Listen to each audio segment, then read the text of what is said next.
Hello ladies and gentlemen, my name is Ozymitsu and welcome back to my channel.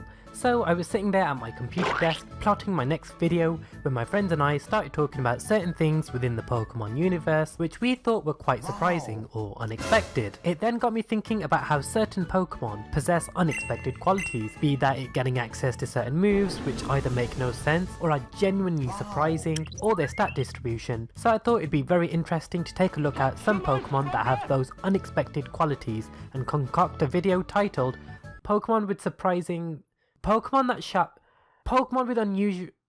Ooh, I've got it. Pokemon with unexpected qualities. Just a disclaimer though before I begin, I'm not necessarily saying some of these make no sense, nor am I requesting any of these to be changed. I genuinely did not expect these particular qualities in certain Pokemon, and trust me, I had so many, but for the purpose of this video not being too long, I thought I'd discuss just the right amount so I can make the video 10 minutes long for that sweet ad revenue.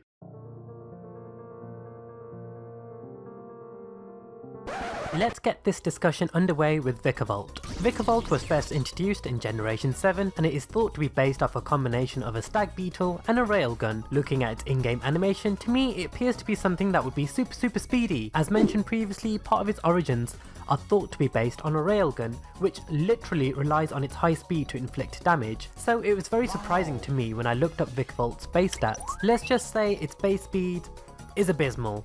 I'm not necessarily saying it doesn't make sense for Vikavolt to have a low base speed, nor am I saying its origins should dictate its base stats. I just genuinely did not expect it to possess such a low base speed stat. Just to put this into perspective, Vikavolt's base speed is lower than that of a Chansey's.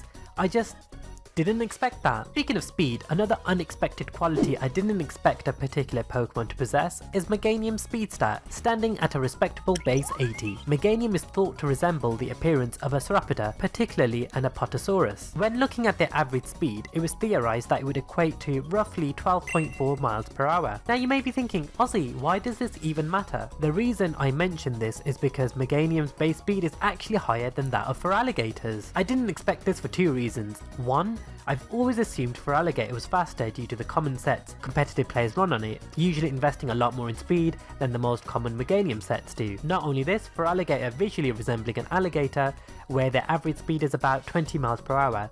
So theoretically, it's not completely unfair of me to be surprised by Meganium having a higher base speed stat. Again, I'm not saying Pokemon have to stay true to its origins in every aspect, to the point where certain species of animals have higher base stat totals than others based on how strong they are. However, upon first glance, if someone asked me to guess which Pokemon out of Meganium and Feraligatr were faster, you can bet I'd have guessed incorrectly, which is why I wanted to bring it up. I promise not all of these are going to be based on speed. In fact, there'll only be two more, so let's just get them out of the way. When I look at Purugly at first glance, I don't expect this thing to be fast.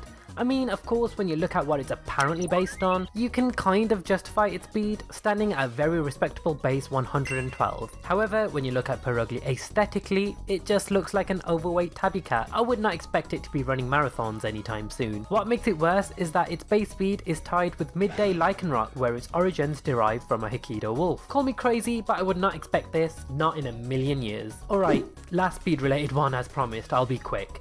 Magikarp and Feebas share the same base speed, standing at a base 80. When they evolve into Gyarados and Milotic respectively, their speed increases by 1. Literally their base speed stands at a base 81. It's funny to me that these two pocket monsters barely get any faster when they evolve, especially when you look at their pre-evolutions. Here's an obscure one which boggled my mind, and to my knowledge is unique to this evolutionary family. Togetic can learn Smart Strike via TM, but Togetic can't. I'm not sure if this was oversight on Game Freak's part, or if there's some sort of reasoning towards it. I understand it's not uncommon for certain Pokemon to be unable to learn certain moves that its pre-evolution can if they're evolved too soon, but I've never experienced that with TMs. Right. Raichu evolved too fast and it never learned the speed attacks it can only learn in the Pikachu stage. It just doesn't make sense to me. And just whilst we're on topic of Togekiss, you know what I really hate? How one of its abilities is Hustle. Absolutely useless on Togekiss. I guess it makes it easier for us to choose Serene Grace over the other two. You know what else I didn't expect? Lucario, although considered a mixed attacker, has a host of special attacking moves. Ignoring its origins, the reason I feel this is unexpected is because when I look at it aesthetically, it just looks like a physical attacker, to me personally. Perhaps it's the metal-like spikes it has on each forepaw. Again, to reiterate, I don't think it shouldn't have a host of special attacks, it's just its aesthetic makes this quality unexpected. Speaking of which, another unexpected quality on a similar point is that Samurott has a higher base special attack than physical. Its origins are quite clear cut, a sea lion-esque Pokemon with some inspiration drawn from an armoured samurai, as its name suggests, as well as a shogun. Both are often depicted with katana swords. You'd think Samurott would excel in physical attack due to this. However, one redeeming factor is that its special attack is only slightly higher than its physical attack, and the moves Samurott gains access to are mainly physical. I just initially would not expect Samurott to possess a higher special attack stat. Going back to Lucario, I didn't expect it to be unable to learn Iron Head or Smart Strike. Like, the little spikes on its forepaws are enough for it to be regarded as a steel type, but then it doesn't get access to either of these moves? What the fork, Game Freak? Another unexpected quality in a Pokemon is evident in Slowbro, who can somehow learn Flamethrower and Fire Blast. I'm not saying it shouldn't get access to these moves, I just wouldn't expect Slowbro to even be able to use them. Speaking of fire type moves, Cubone can also learn Flamethrower. Again, I just didn't see that one coming. Ah, Flareon, it took 6 generations to get Flare Blitz, yet you've somehow still gotten the short end of the stick. So Flareon can learn Fire Fang and Bite, but somehow is unable to learn Crunch. I know there are some other Pokemon who can learn Bite but not Crunch, however the fact that Flareon is able to learn a couple of jaw based moves, I'd have thought it would be feasible for it to be able to use Crunch. Unexpectedly, however, it can't. Speaking of Flareon getting the short end of the stick, it is also one of the only fully evolved fire types that do not learn Solar Beam. I'm not saying this doesn't make sense, I just classify this as an unexpected quality due to the fact that every other fully evolved fire type can, and Flareon seems to have been left out. This one isn't an issue anymore since it has been corrected in Generation 7, but you know what I didn't expect originally? Diancie not being able to get Power Gem in Generation 6. Diancie is known as the Dual Pokemon, yet couldn't use a move which is described as followed. The user attacks with a ray of light that sparkles as if it were made of gemstones. This isn't much of an issue now, but when Diancie was first announced, it was unexpected it wasn't originally able to learn this move because it just seemed like a really obvious choice. As well as this, it's not really a quality in a Pokemon, but the move Diamond Storm is a physical move. But hey, I don't make the rules. Okay, another unexpected quality in a Pokemon involves one of the Alola starters. No, not that one. Yeah, this one, Incineroar. I don't know if Game Freak heard all of our complaints about the typings of the final evolutions of the fire type starters from generations 3 to 5, but let's be honest, it did get stale. And I'm not saying Incineroar should be a part fighting type, but it was totally unexpected that it wasn't because it visually resembles that of a tiger and a professional wrestler, and when they announced it was a fire dark type, I don't know if I'm on my own, but I definitely was very surprised. Take a look at Zarina, one of my favourite grass types of Alola, but that's not why I'm talking about it. I want to talk about its weight, and no, I'm not fat shaming, but I do want to make a bit of a comparison. Ladies and gentlemen, welcome to the Pokemon weight comparisons. Standing in the left corner, weighing at 47.2 pounds, we have the Queen, the majestic Zarina! And in the right corner, weighing at also 47.2 pounds, the flaming, the hot-tempered Magby? Magby, a frickin' Magby, weighs the same as Zarina.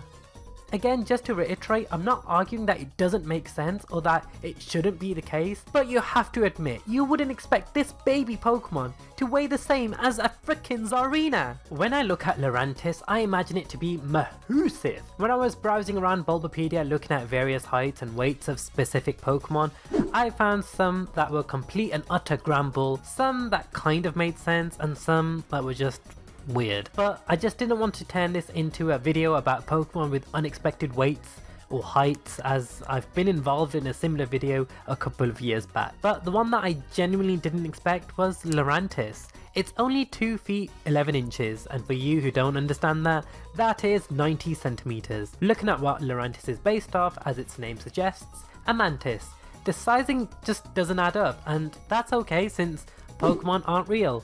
but I would never in a million years expect Lurantis to be 90 centimeters tall, would you? And just quickly, I'm going to run through some Pokemon who either learn moves that I feel are unexpected or that they're unable to learn them, and that's also unexpected, so let's just get them out of the way before we go to my final point. Entei not being able to learn EQ, just look at all of its Pokedex entries talking about erupting volcanoes, yet it can't use Earthquake.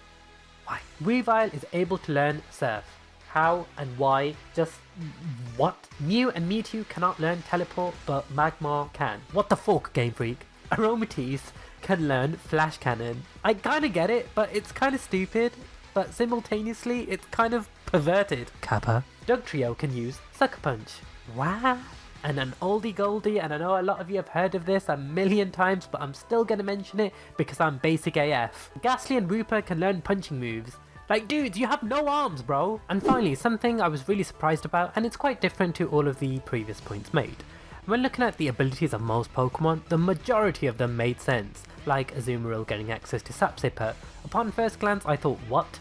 However, when you look at the original definition of this ability, which translated to herbivorous, and the fact that Azumarill visually looks like a rabbit, it makes sense. And I can honestly say a lot of the abilities for a lot of Pokemon fit them perfectly. And there is one that fits this criterion to some extent.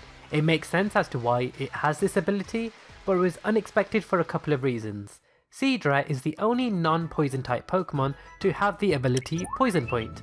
Echoing my previous sentiments, I don't think it doesn't make sense since some seahorses are known for being poisonous. However, I felt it was unexpected for two reasons. The first, as mentioned earlier, it is the only non-poison type to have this ability. The second is that during the Horsey stage, it possesses the Swift Swim ability, only upon evolution to be changed to Poison Point and reverts back to Swift Swim when it evolves into Kingdra.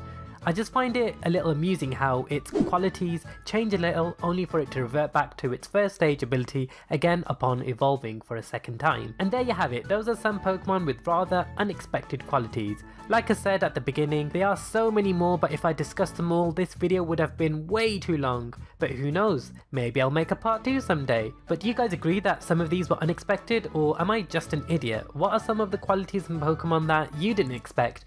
Be sure to let me know by dropping a comment down below, and I'd love to hear all of them. And on that note, thank you very much for watching today's video. I really hope you enjoyed it. If you did, please leave this video a thumbs up, as that really does help me out, as well as subscribing to my channel to become an Aussie Watt today. And with all of that being said, I'll see you guys very soon.